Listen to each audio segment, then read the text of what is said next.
What's happening, YouTube? It's Simon466 Cards, and today we're doing a quick video on LeBron James and the scoring record that he's about to break. I am recording this at 4 p.m. Eastern on February the 3rd. So if the data doesn't match what you're seeing, if you look this up whenever you're watching this video, that's why.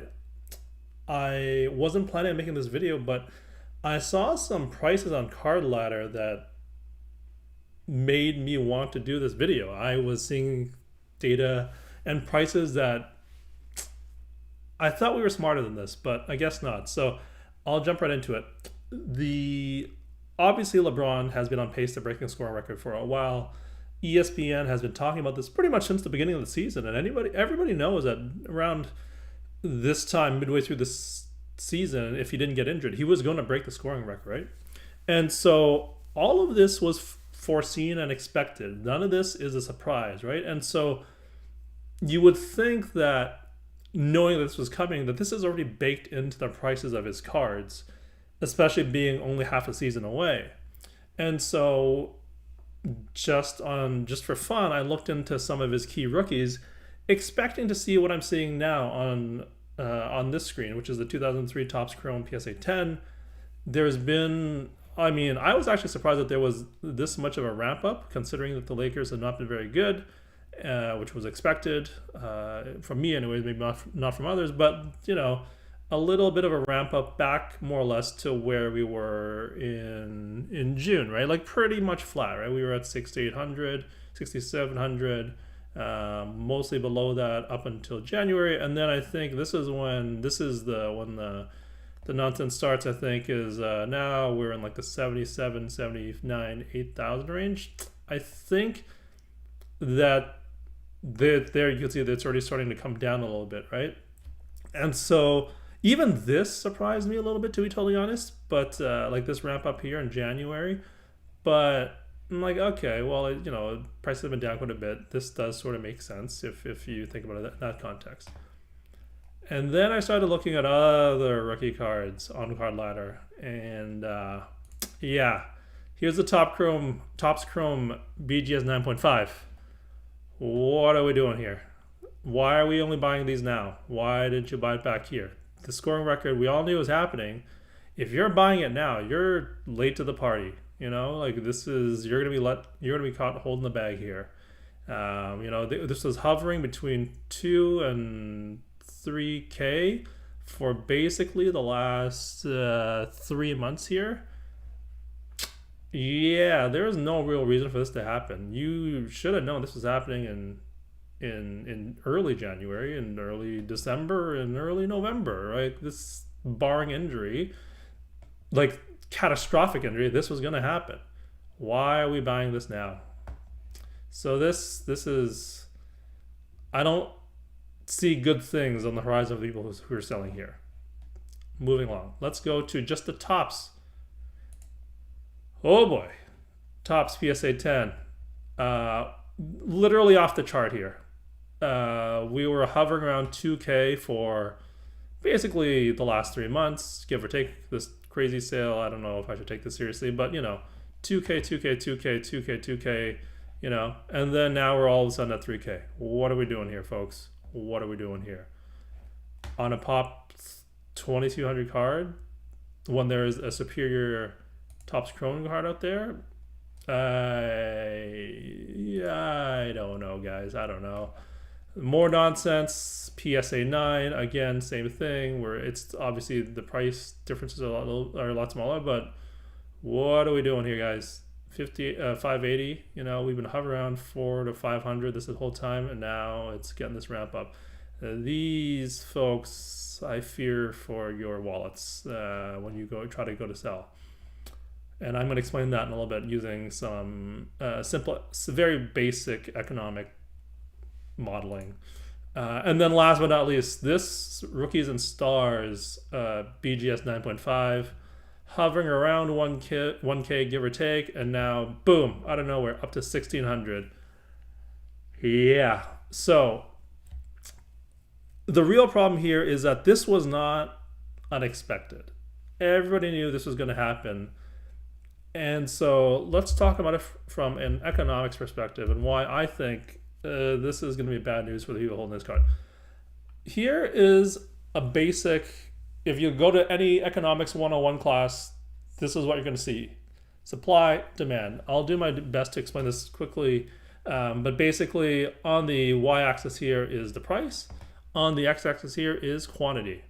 And so this red line here is supply. So basically as the price increases, then people who hold the item, in this case it'll be LeBron cards, the quantity that they'll supply will increase, right? So if you're like, basically if you're offering a price of 0, nobody's gonna sell it to you. If you're offering a price that's much higher, lots of people are going to sell it to you. And that's why this curve goes this way, up and to the right.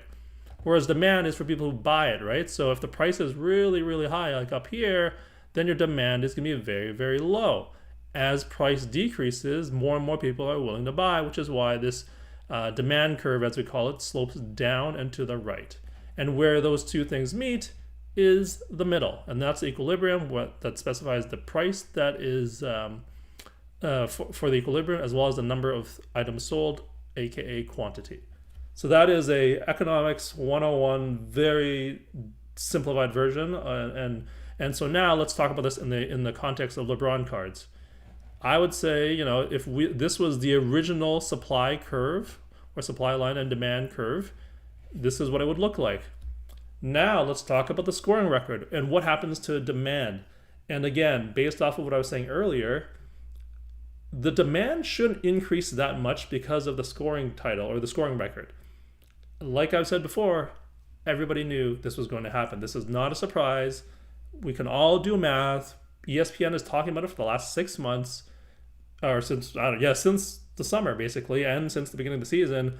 We all knew that unless there was some catastrophic injury, he was going to break the records midway through the season, and now we're here. So I don't know why this particular event, when it actually happens, should increase demand that much, because it's already baked in. Everybody knew it was going to happen, right? So I think that if there is a demand increase as a result of this, it'll shift things only slightly, just a small increase in demand, because all of this is expected.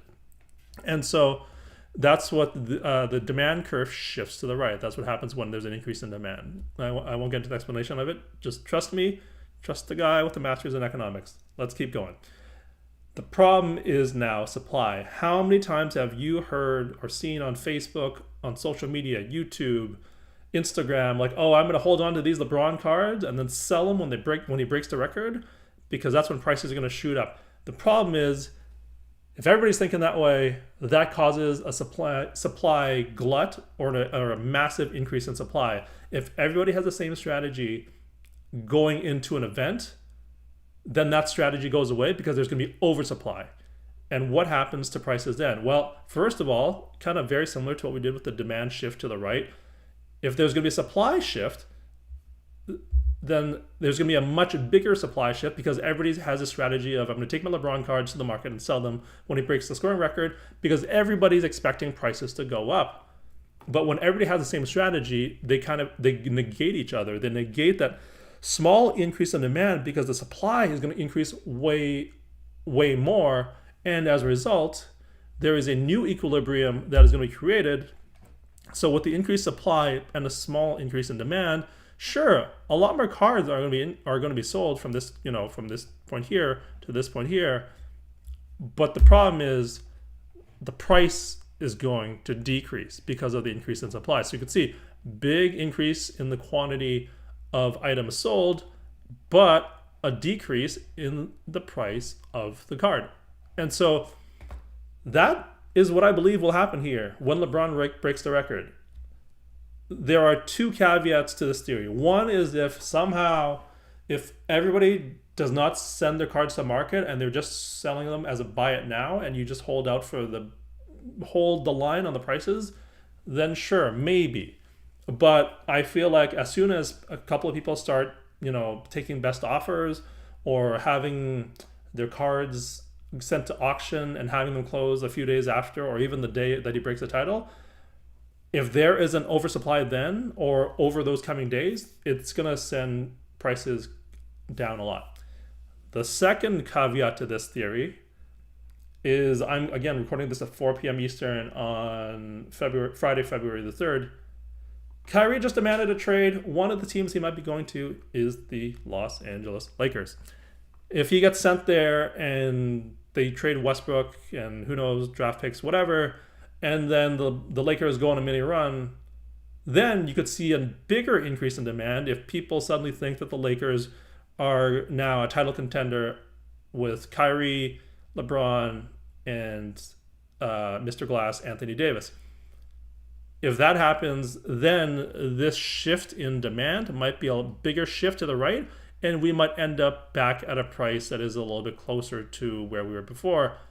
That is a wild card that, much like Kyrie's entire career, it's a wild card. And so that might be an event that impacts things. But all else being equal, if that doesn't happen or it doesn't have the impact that people think it has or whatever, I believe that LeBron cards are going down after he breaks the record. So that's the video. That's my economics background and why I think this is going to happen. Let me know if you agree or disagree and what your thoughts are on this theory that I have. And yeah, would love to hear what everybody has to say. As we always do on the channel, we're going to preview the video next week. This was supposed to be the next video, except I saw these LeBron prices today and had to make this almost emergency video. I'm just going to talk about Kabooms going mainstream. And there's one thing I saw online that made me think, are Kabooms going mainstream? Are they reaching the broader pop culture, the broader pop culture and kind of lexicon of things that are just everybody wants them? I have exactly one data point, so this is very anecdotal evidence, but it's something I want to discuss. So thank you all for listening and watching. Please like and subscribe if you liked what you watched, and I will talk to you again soon. Cheers.